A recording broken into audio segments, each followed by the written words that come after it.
শুভ সংবাদ, আনন্দ সংবাদ। সনাতন হিন্দু ধর্মের সকল ভক্তবৃন্দের নিকট একটি বিশেষ আবেদন। আগামী 29শে অগ্রহায়ণ 15ই ডিসেম্বর রবিবার সকাল 9টা থেকে শিলিগুড়ির কাওয়াখালী ময়দানে সনাতন সংস্কৃতির আহ্বানে লক্ষ কণ্ঠে গীতা পাঠের আয়োজন করা হয়েছে। এই অনুষ্ঠানে উপস্থিত থাকবেন বিশ্ব প্রসিদ্ধ যোগ ঋষি স্বামী রামদেব বাবা এবং অন্তর্রাষ্ট্রীয় গীতা মনীষী স্বামী জ্ঞানানন্দ মহারাজজি সহ অন্যান্য শত শত সাধু সন্ন্যাসী বৃন্দ।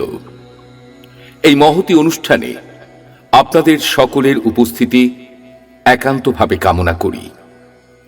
পশ্চিমবঙ্গ তথা সমগ্র ভারতবর্ষের সাধু সন্ন্যাসীদের দ্বারা আয়োজিত এই সুবিশাল ধর্মীয় অনুষ্ঠানে লক্ষ